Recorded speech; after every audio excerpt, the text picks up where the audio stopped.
Bueno, buenos días, buenas tardes a las y los estudiantes de Literatura Universal. Este es el primer podcast que hacemos desde la cátedra. En esta oportunidad es para hacerles la devolución del foro en el cual estuvieron participando de la tragedia de Andrómaca, de Racine. Y bueno, mientras tanto también estamos explorando otras opciones para comunicarnos, otros recursos tecnológicos que vamos conociendo en este contexto de la pandemia. Y para mí nada mejor que poder musicalizar los momentos de comunicación. Eso creo que ya lo había mencionado, es como poder cumplir o acercarme de algún modo al sueño de la actividad radial, que en mi caso, en mi situación personal siempre fue un anhelo, siempre me gustó mucho. Por lo tanto, trato de aplicar todo lo que sea parecido o lo que sume a la práctica docente. Bueno, chicas, chicos, vamos a conversar un poco sobre las participaciones que tuvieron ustedes en el foro de la plataforma. En primer lugar, felicitar al grupo porque tuvieron una participación muy activa y no solo en términos cuantitativos, sino que como resultado de eso, las cosas que fueron surgiendo fueron muy positivas, muy interesantes, el intercambio entre ustedes, el hecho de que ustedes se puedan leer, intercambiar, trabajaron sobre distintos personajes. En ese sentido, uno dedica al análisis, la observación y reflexión de uno de los 4 protagonistas de la tragedia, al tiempo que tiene la posibilidad de leer las reflexiones, los aportes o las inquietudes de las otras o los otros, ¿verdad? Yo voy a ir retomando distintas cuestiones que ustedes fueron presentando, completando información, agregando información, porque por supuesto cuando trabajamos con los clásicos estamos hablando de obras que terminan siendo inconmensurables, inabarcables en su totalidad, y siempre hay más información para agregar, y más aún, y esto lo remarco, cuando estamos trabajando con personajes de la mitología griega. Quizás algunos de ustedes ya hayan tenido una aproximación en otras instancias, se acuerden de alguna lectura que han tenido en la secundaria, y otros estén teniendo su primer acercamiento a estos relatos que son de los más remotos que tenemos en la literatura occidental, y van a ver cómo se va agrandando y ampliando la problemática presentada apenas por asomo en esta trama, y no por eso menos compleja, ¿no? Bueno, comenzamos. Una de las primeras cuestiones que surgió en los comentarios del foro tiene que ver con que todos los personajes se encuentran en una situación trágica, ¿no?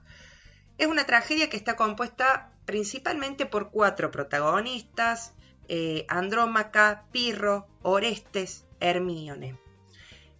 Fue correcta la expresión que apareció en uno de los primeros comentarios, que tenía que ver que todos están quizás ahí, a un paso del objeto de deseo de alcanzar la felicidad, pero es una felicidad que no se alcanza nunca.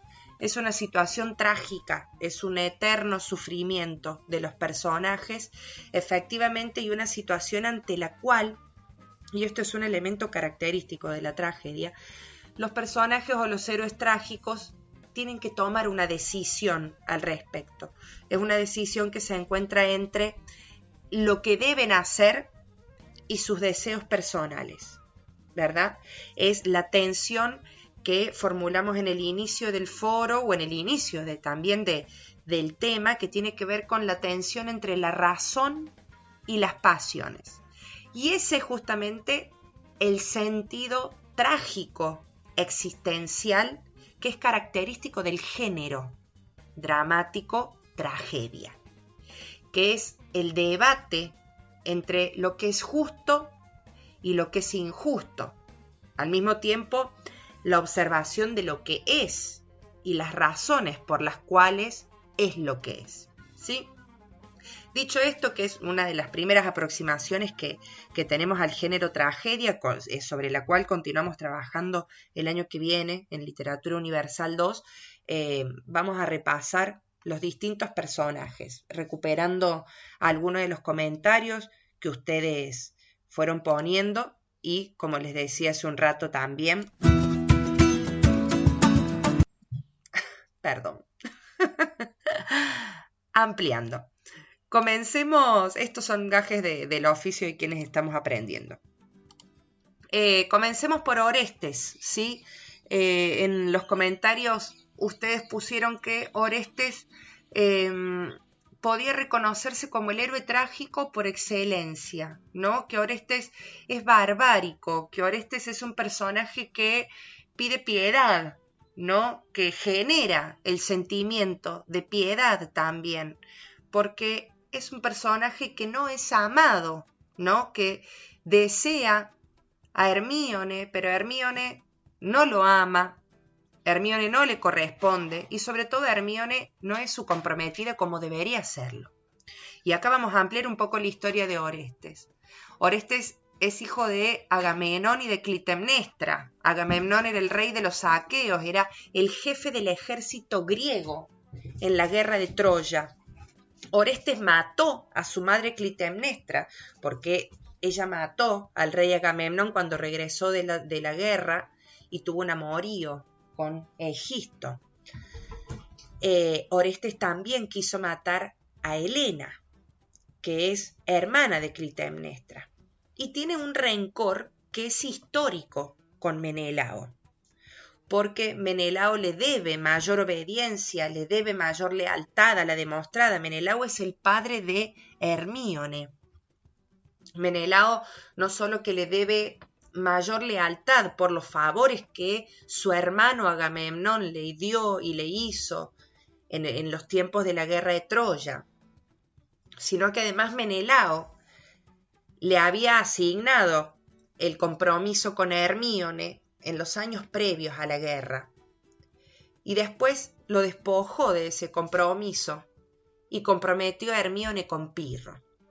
Por lo tanto, hay un rencor ahí entre Orestes y Menelao que refuerza aún más esa tensión, ¿no? Esa piedad, ese estado de bronca, de rencor que tiene el personaje por no ser correspondido con Hermíone, ¿verdad? Efectivamente, Orestes es un héroe trágico, es un héroe que parecería no ser querido por los dioses, de una manera similar a Agamemnón, porque Agamemnón, si bien fue rey del ejército de los aqueos, del ejército griego, no era un rey de lo más respetado, era un rey que se lo respetaba más por su poder que por su honor, ¿sí?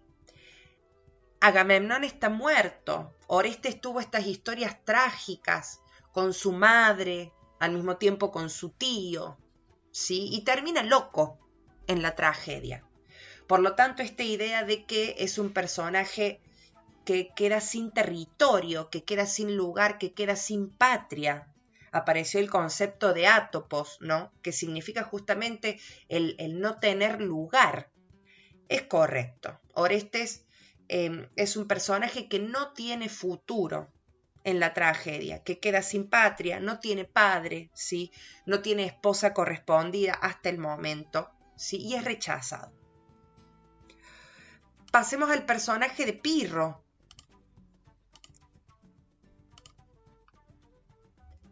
Pirro, también pusieron ustedes, desarrollaron varios comentarios donde coincidieron en que era la piedra angular de la tragedia. Era el personaje que estaba en el medio o de quien dependían las decisiones, ¿no? O el posicionamiento o el actuar del resto de los personajes, el eje del argumento.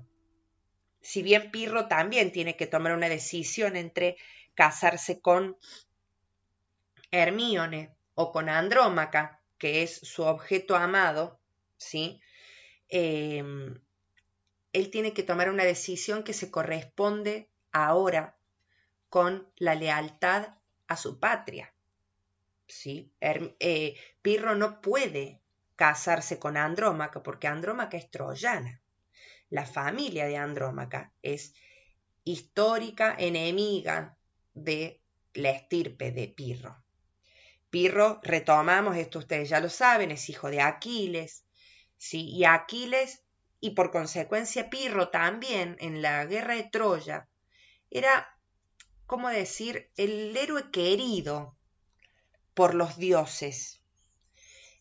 Aquiles era un semidios, efectivamente, ¿sí?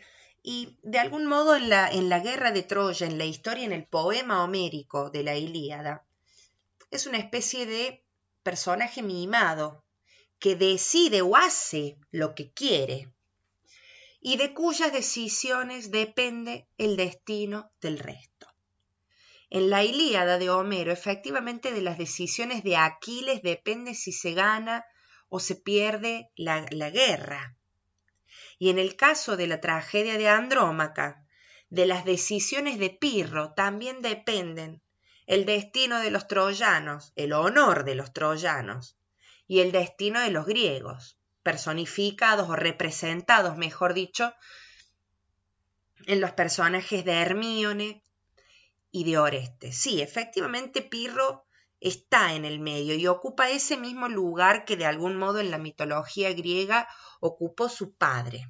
¿Sí? De sus decisiones depende el destino del reino. De algún modo Pirro también recibe la herencia de los actos de su padre y tiene que actuar en consecuencia. Recordemos también que Aquiles no solo es quien mató a Héctor, sino que Aquiles también derrotó al padre de Andrómaca. Estamos hablando de el ex esposo y el padre de la protagonista efectiva de la tragedia.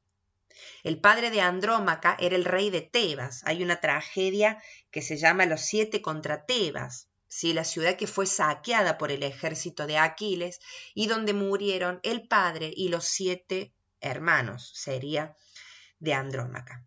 Por lo tanto, se trata de familias que son enemigas íntimas, ¿sí? Con una historia de enemistad y de enfrentamiento. Y por supuesto, de manera similar al lugar que ocupó Aquiles en la guerra de Troya, la lealtad a los griegos por parte de Pirro es relativa. Aquiles en la guerra de Troya, para quienes no tuvieron un acercamiento al argumento, la mitad del relato de la obra está retirado del campo de batalla. Aquiles no participa de la guerra por un enojo personal. Remontándonos nuevamente a esta tensión, a este debate entre los deseos personales, las intenciones o los intereses y enojos personales y la responsabilidad para con el reino. Aquiles se retira de la guerra de Troya y como consecuencia de esa retirada del ejército de Aquiles, los griegos están a punto de perder en la guerra.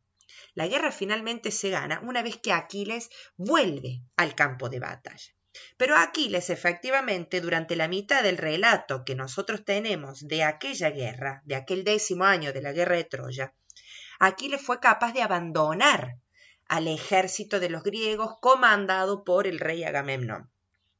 Una situación parecida, en tanto que eje del argumento, en tanto que piedra angular, efectivamente ocupa Pirro, porque Pirro está siendo capaz de abandonar la lealtad a los griegos. ¿Sí? Fíjense que una de las citas que ustedes retomaron dice Pirro, vencido, consumido de penas, ardo aún en más fuegos que en la guerra encendí. Y Pirro se atribuye, entonces, como ustedes pueden observar, esta acción de encender los fuegos de la guerra. Es el agente activo, ¿sí? Que determina incluso el destino y el devenir. Y así como ese lugar de encender los fuegos de la guerra ocupó a Aquiles, del mismo lugar y de manera distinta, ¿sí? Dentro de otro tratamiento, dentro de otro argumento, enciende también. Vamos ahora con los personajes femeninos, que me llamó mucho la atención porque muchos de sus comentarios abordaron los personajes de Pirro y de Orestes y no así los femeninos, que resultan ser de lo más interesantes en esta tragedia y de a poco les voy a ir comentando por qué. En el caso de Hermíone, y en consecuencia con lo que venimos viendo, este debate entre lo que debe ser y lo que sienten los personajes, Hermione es efectivamente el personaje más efusivo, ¿sí? Hermione tiene un amor no correspondido, Hermione ama a Pirro, no puede tampoco decidir al respecto, es la comprometida de Pirro, pero Pirro no la ama, ¿sí? Por lo tanto, es un personaje que está ahí luchando por lo que le corresponde, ¿sí? Luchando por lo que le fue asignado, luchando por lo que desea, sin recibir respuesta. Incluso a pesar de la belleza que se atribuye a este personaje. Hermione es hija de Helena y de Menelao, como ya lo habíamos nombrado. Hermione estaba comprometida con Orestes antes de la guerra de Troya y debido a la demora de Orestes debido a la demora del retorno, Menelao la compromete con Pirro, pero Pirro le rechaza por el amor a la troyana. Por lo tanto, no hay mayor traición, ¿sí?, que ser rechazada y reemplazada por Andrómaca, la troyana, la esposa y viuda de Héctor. Teniendo en cuenta además la historia de Helena también, otra que abandonó a los griegos y se fue con Paris, ¿sí? Y era una de las piedras también angulares que desató la guerra, ¿no? Yo recién les mencionaba que los personajes femeninos son interesantes porque en esta tragedia son los únicos que logran llevar a cabo una acción, llevan a cabo los actos a propósito de sus intereses, a propósito de sus deseos. Los personajes femeninos son los únicos que actúan en la tragedia de Andrómaca. Y esta característica de los personajes femeninos no es una originalidad de Racine, sino que es algo que viene también de las tragedias de Eurípides. Una de las características de las tragedias de Eurípides era uno de los principales dramaturgos más representativos que conocemos hoy, nosotras y nosotros, del siglo V a.C., que es del siglo de oro de la Grecia clásica. Y lo que caracterizó a las tragedias de Eurípides tiene que ver con el protagonismo o el espacio que le dedicó a los personajes femeninos, junto con otros personajes que serían más bajos de la sociedad. Eurípides daba mayor protagonismo y le otorgaba la palabra en las tragedias a los esclavos, a los consejeros, y eso era una característica que en la tragedia clásica griega no era común y sí fue una innovación de Eurípides. Por lo tanto, este lugar que ocupan los personajes femeninos y el hecho de que la protagonista real de la tragedia sea Andrómaca, y ya vamos a comentar por qué, sea una mujer, ¿sí?, es una particularidad de Eurípides, y podríamos también desarrollar un análisis, una reflexión de por qué Racine, el francés del siglo XVII, decide recuperar esta tragedia. En primer lugar, porque recuerden que el clasicismo es una continuidad de este principio iniciado en el Renacimiento, que es volver a los clásicos, volver, ¿sí?, al principio, volver a lo universal, volver a las bases, el renacer de lo clásico. Y por supuesto, como el mismo nombre lo dice, el clasicismo refuerza y agudiza aún más, ¿sí?, esos principios que rigen en todas las prácticas culturales, artísticas, como así también políticas, ¿no? De Eurípides son las tragedias no solo Andrómaca, sino también Medea, Electra, las troyanas. Bueno, dentro de las troyanas aparece justamente parte del extenso argumento de Andrómaca y los otros personajes femeninos de Troya, ¿no? Entonces, hasta acá, antes de abordar el personaje de Andrómaca, podemos decir que tanto Pirro como Orestes como Hermione, todos están en esta situación de estar dispuestos a hacer cualquier cosa por su amor, ya sea traicionar, ¿sí?, la lealtad a los griegos, a su reino, a su familia. Están dispuestos a matar ¿sí? Están dispuestos a la mentira, están dispuestos a entregar a la muerte a otro de los personajes. Cualquiera de estos tres personajes están en el medio de esa tensión entre sus deseos personales, entre el impulso de sus pasiones y el deber y la responsabilidad para con la sociedad. ¿Sí? Vamos al personaje de Andrómaca.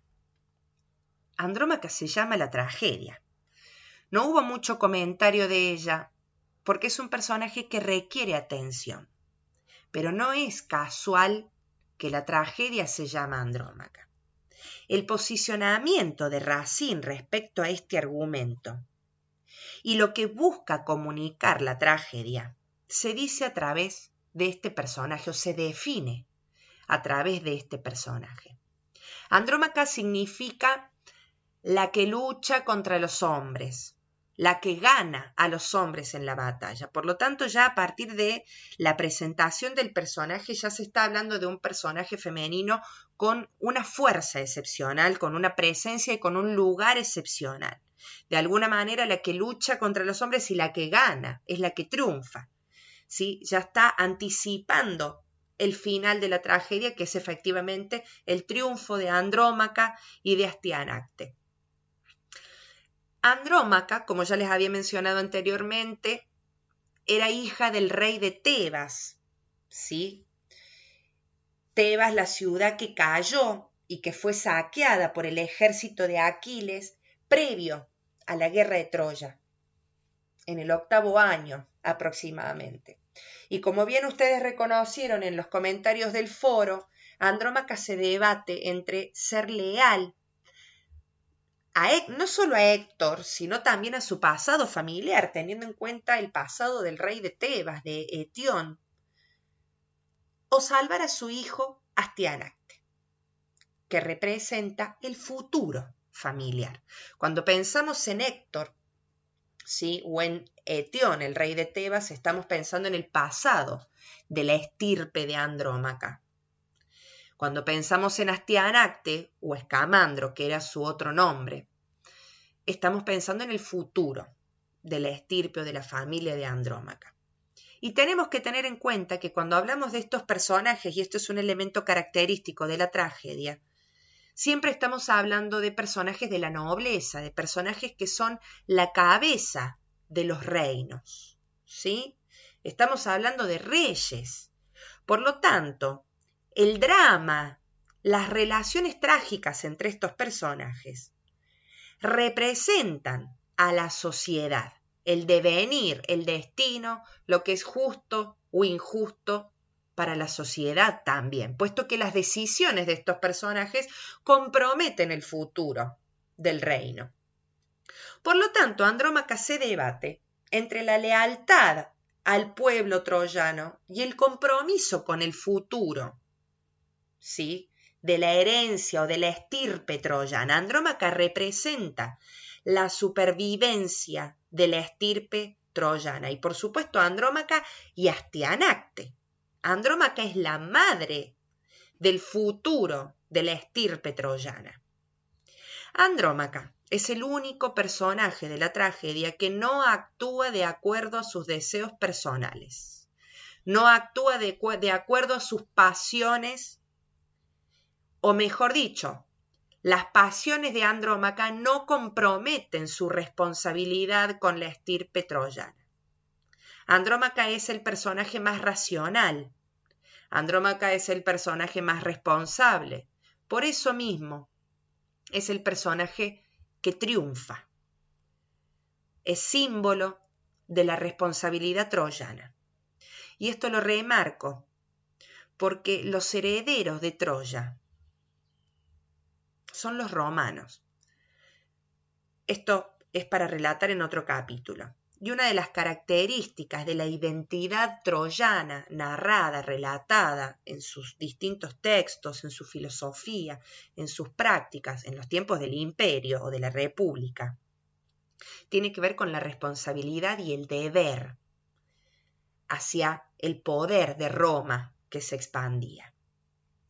Y ese es el modelo que está reflejando Andrómaca en esta tragedia. Andrómaca no persigue sus deseos personales. Andrómaca responde a la lealtad a su padre, a su marido muerto Héctor, muerto en manos de Aquiles, el padre muerto en manos de Aquiles, la ciudad de Tebas caída en manos de Aquiles, y Astianacte. ¿Sí? Si Andrómaca se casa, se junta con los griegos, salva de algún modo extraño la estirpe troyana. Ese es el debate de Andrómaca, esa es la tragedia de Andrómaca. Y acercándonos hacia el final, podemos observar que con Pirro muerto en mano de los griegos, por traicionero, Andrómaca que se clave el puñal por amor, Orestes que termina loco. No hay en esta tragedia de Racine futuro para los griegos. El futuro finalmente queda en manos de Andrómaca y de Astianacte.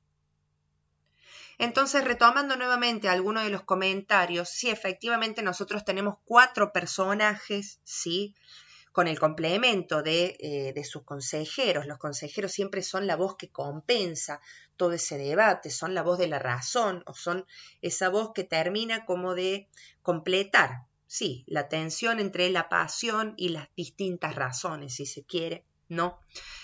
Los lectores tenemos la posibilidad de empatizar, de identificarnos, de canalizar nuestra catarsis a través de los distintos personajes, ¿sí? Podemos reconocer mayor o menor mesura o racionalidad en sus comportamientos, en sus decisiones, pero la tragedia siempre va a marcar un posicionamiento. La tragedia, y ojo con esto, invita a la reflexión personal, pero también la tragedia, en tanto que género, desde sus orígenes, siempre persiguió fines didácticos. Esto significa siempre muestra un posicionamiento de lo que son las cosas, de su carácter trágico, porque a veces son justas, a veces son injustas, en relación a los intereses o las pasiones o los deseos personales, pero es lo que es. ¿Sí? La tragedia muestra lo que es, lo que se impone, el orden que corresponde por razones de distinto carácter. Pueden ser por explicación o por la decisión de los dioses. Puede ser por la fatalidad o el destino heredado a partir de los actos o los castigos o las bendiciones atribuidas a las generaciones anteriores, los padres. O puede ser también por la responsabilidad civil de los personajes. Esta es una idea que en nuestra bibliografía no está, pero que en años anteriores, a partir de la bibliografía en papel que trabajábamos, la habíamos aplicado al análisis, que tiene que ver con el lugar de la fatalidad en la tragedia. La fatalidad aparece acá y es un elemento también constitutivo de la tragedia, porque el final siempre es fatal, ¿sí? La fatalidad puede tener distintos orígenes, recién se los mencionaba. La fatalidad se puede explicar desde el odio de los dioses, y eso lo dejo para que lo pensemos y maduremos en el personaje de Orestes, si se quiere, quien manifiesta: mi desgracia sobrepasa mi esperanza, había nacido para servir de ejemplo a tu cólera, para ser un modelo acabado de la desdicha. Y bien, muero contento, mi destino se ha cumplido. Ese podría ser el caso de Orestes. La fatalidad puede ser también una maldición heredada. Y acá vemos que el destino no es incierto. El destino de los personajes se corresponde o se explica de acuerdo a la herencia de los padres. Y por último, la fatalidad de las pasiones. Y acá está muy relacionada con la idea del jansenismo. Recuerden que Racine era jansenista y desde ahí creía que las pasiones liberadas conducen inevitablemente a la fatalidad. Y de ahí se sugiere el orden, el equilibrio, la racionalidad y la responsabilidad. Que esos son los valores que podemos reconocer, como recién mencionamos, en el personaje de Andrómaca. Ella es la heroína de la tragedia. Y de manera extraña es una tragedia cuyo héroe trágico, cuya heroína trágica tiene un final prometedor. Al menos ofrece un futuro para los troyanos, para la estirpe de los troyanos. Y Andrómaca es la representación de ese orden racional que es el que se busca transmitir a través de los fines didácticos de la tragedia. ¿Sí? Esta búsqueda de estos principios que rigen a toda la filosofía y al drama, al género dramático, que es el que se reproduce y está en vigencia en este periodo. Recordemos que estamos en el periodo del reinado de Luis XIV, monarca absoluto que busca construir una imagen de orden universal, de poder absoluto, basado en la razón, ¿sí? Basado en el equilibrio, basado en lo correcto, basado en la belleza absoluta. De ahí que los valores de la mesura, el decoro y el equilibrio son valores recurrentes, mejor dicho, en esta literatura con la que estamos trabajando. Ahora estamos cerrando, o mejor dicho, impulsando algunas otras reflexiones, ya que pueden continuar mucho más, ¿sí?, en torno a la tragedia de Racine, pero también van a observar y seguramente van a tomar muchas herramientas de esta devolución que ha sido bastante completa para desarrollar sus reflexiones y su análisis de la comedia. Un género que, por supuesto, tiene otras características, ¿sí? Los personajes no son personajes de la nobleza, no son los reyes, ¿sí?, o reinas, o no son la cabeza del futuro de la sociedad, como es en el caso de la tragedia, sino que son personajes más vulgares, y eso es una de las características de la comedia. Ustedes ahora tienen por delante el trabajo y desarrollar sus comentarios. Los aliento a que lo hagan del mismo modo en que lo hicieron hasta ahora, ¿sí?, con la comedia El avaro de Molière. Es una comedia que también está basada en una comedia antigua de Plauto que se llamaba La olla. Fíjense cómo nuevamente aparece esta práctica de recuperar los clásicos. Y ahora vamos a estar trabajándolo sobre la comedia, viendo entonces cómo el problema, porque es un problema del equilibrio, de la racionalidad, del decoro, se manifiesta en estos personajes, ¿sí?, y cuáles son los comentarios o evaluaciones finales que podemos hacer al respecto. Y de esta manera nos vamos encaminando hacia el trabajo práctico con un recorrido, remarco, más que interesante, más que completo, principalmente de su parte.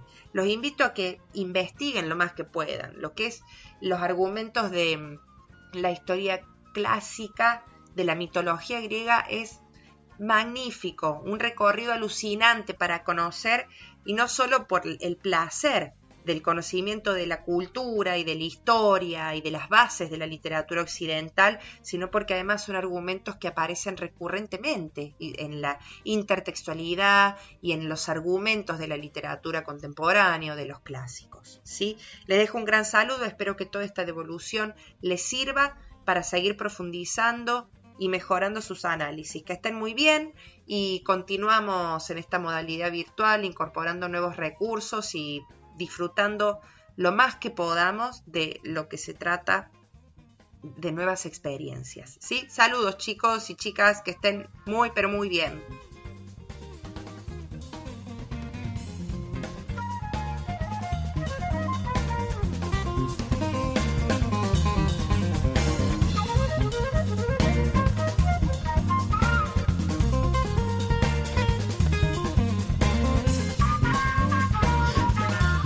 Esto que están escuchando ahora es Juan Pablo Di Leone, flautista, bueno, no solo flautista, es violista. Es el tema clásico del jazz uruguayo, Montevideo.